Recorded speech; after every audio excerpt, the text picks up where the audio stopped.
Welcome to online teaching program. Graphical University School of Pharmacy presents the session Pharmaceutical Organic Chemistry, and today we will continue with the alkyl halides, the part 4. I'm Associate Professor Dr. Ahmed Nawaz Khan from School of Pharmacy.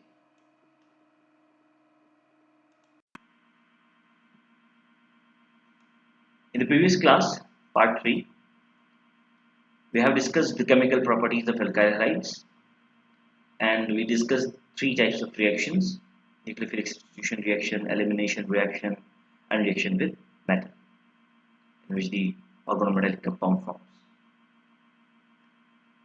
This nucleophilic substitution reaction discussed in detail, and there are of two types: substitution nucleophilic 1 and substitution nucleophilic 2. In the substitution nucleophilic 1 reaction, it is a two-step reaction, and here the carbocation is formed. This is the slow step, that's why the rate of reaction is depend on this reaction, in which it is the concentration of the alkyl halide. The nucleophile attack in the second part, but in this first part only the alkyl halide is there, and which forms the carbocation. And then the carbocation rearrangement take place in this reaction, and we use the polar protic solvent for this, or we can say that the neutral nucleophiles we use. The final product is a racemized product. That means it has of two isomers, R and S isomers, 50-50%. While in SN2 substitution nucleophilic 2 reaction, the nucleophile attack from the back side, and that's why a transition state is there, and the final product which is formed is an inversion of the configuration. This configuration is different and this configuration is different. So these were the two reactions of the nucleophilic substitution reaction, and then in the last slide we compare the SN1 and SN2 reaction.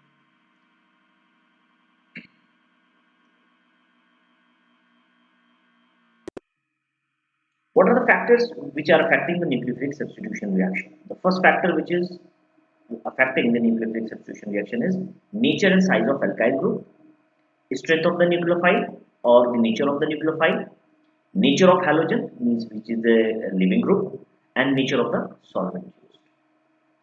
So just it's a table. In the table form we can see that what are the substrate, nucleophile, solvent, and the leaving group in SN1 and SN2 reaction. Now we are going to discuss all these factors one by one for the substitution nucleophilic reaction 1 and then substitution nucleophilic reaction 2. So for the nucleophilic substitution reaction 1, all factors they are all same: nature and size of alkyl group, strength of the nucleophile, and nature of the halogen and nature of the solvent. Okay, now discuss the SN1 reaction. The nature and the size of the alkyl group is very important. More stable the carbocation, more rapid will be the SN1 reaction. So the carbocation order of stability is tertiary has the maximum, secondary, then primary, and then methyl carbocation. In the same way, the order of reactivity will be tertiary as the maximum order of reactivity, then secondary, then primary, then methyl carbocation.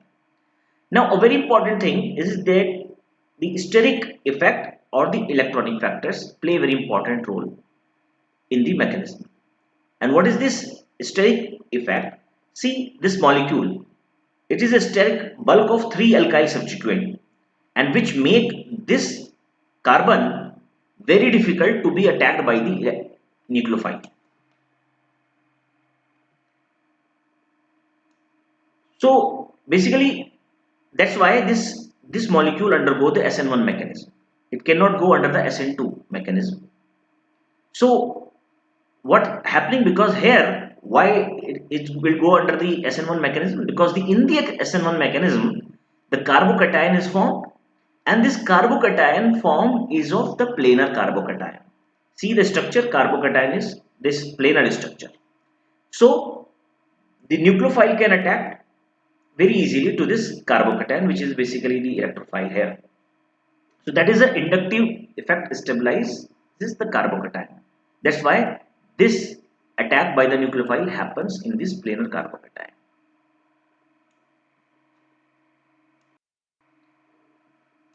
Now the strength of the nucleophile. As we know that the rate of the reaction of the SN1 reaction is independent of the nucleophile concentration. It totally depends on the alkyl halide concentration. So that's why the nucleophile has no effect on SN1, as nucleophile do not take part in the rate determining step. Next is nature or the strength of the leaving group. So better leaving group, lesser activation energy is used, thus more reactivity of alkyl halides. Order of the elimination of halogen is iodine has a more uh, capacity to leave the group easily, then bromine, then chlorine, and then fluorine. Nature of the solvent. The mechanism of the substitution nucleophilic reaction is determined by the polarity of solvent. Means the polarity of the solvent determines whether the reaction follow the SN1 mechanism or SN2 mechanism. Just polar protic solvents. Polar protic, we have already discussed them in the earlier classes. The protic solvent like alcohol or water, that means in which the oxygen or the nitrogen is directly attached to hydrogen. And aprotic are those in which the oxygen or the nitrogen, the molecule is not attached to the hydrogen. So the polar protic like water and alcohol, they dissolve the ionic reagents and they form solvate, the anions or the cations. These anions, basically we are talking about the nucleophile which has the negative charge. So what is happening that when the anions become they solvate the anions, means solvate the anions, and that stabilizes the anions.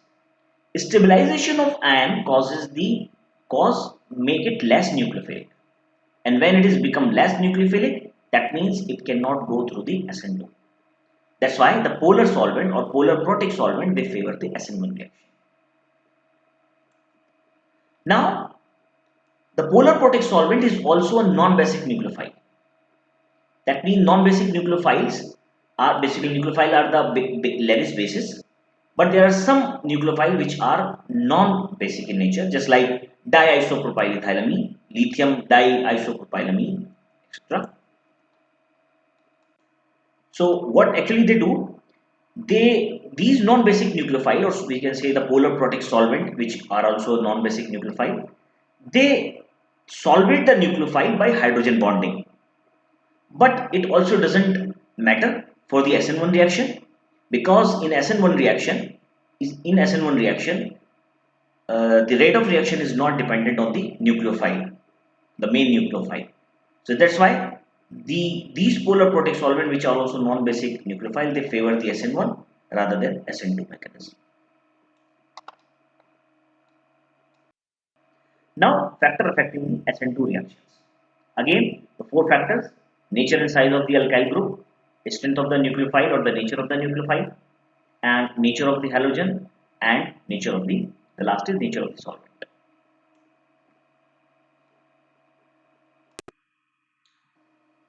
Okay, now the substitution nucleophilic reaction 2.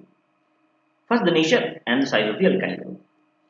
The order of reactivity in SN2 is maximum with the methyl halide, then primary halide, then secondary halide, and then tertiary halide. Unlike to the SN1 reaction, where the tertiary has the maximum order of reactivity and methyl halide was least reactivity, in SN2 the methyl halide has the maximum and tertiary is the least. Now let's understand this by taking the examples.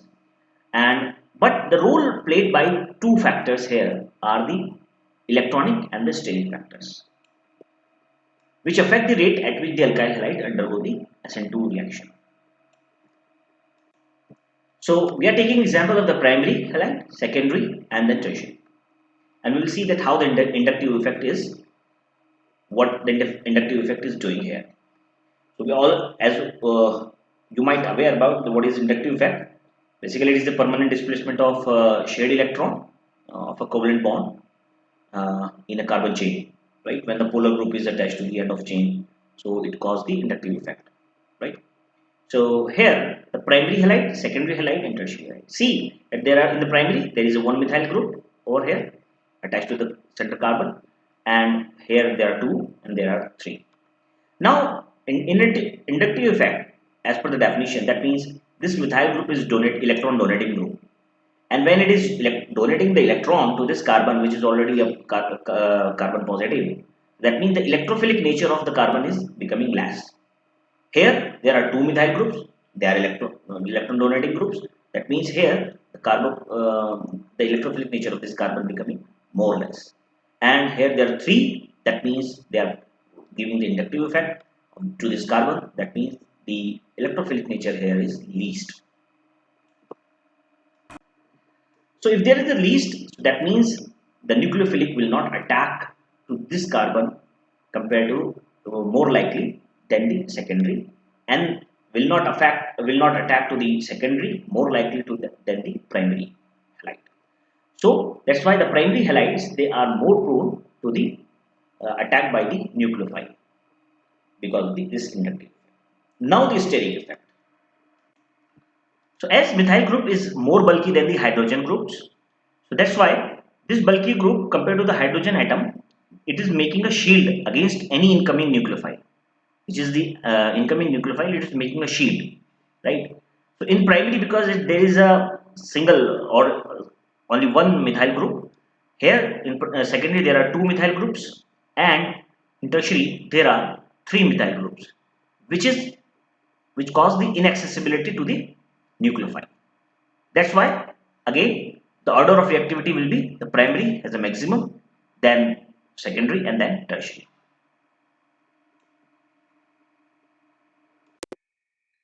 Okay, now discuss the SN1 reaction. The nature and the size of the alkyl group is very important. More stable the carbocation, more rapid will be the SN1 reaction. So the carbocation order of stability is tertiary has the maximum, secondary, then primary, and then methyl carbocation. In the same way, the order of reactivity will be tertiary as the maximum order of reactivity, then secondary, then primary, then methyl carbocation. Now, a very important thing is that the steric effect or the electronic factors play a very important role in the mechanism. And what is this steric effect? See this molecule. It is a steric bulk of three alkyl substituent, and which make this carbon very difficult to be attacked by the nucleophile. So basically that's why this molecule undergo the SN1 mechanism. It cannot go under the SN2 mechanism. So what happening, because here why it will go under the SN1 mechanism, because in the SN1 mechanism the carbocation is formed, and this carbocation form is of the now the nature of the solvent. So polarity of the solvent determine whether the reaction follows the SN1 mechanism or the SN2 mechanism. So in the SN1 mechanism we use the polar protic solvent like alcohol or the water, which are the neutral nucleophiles.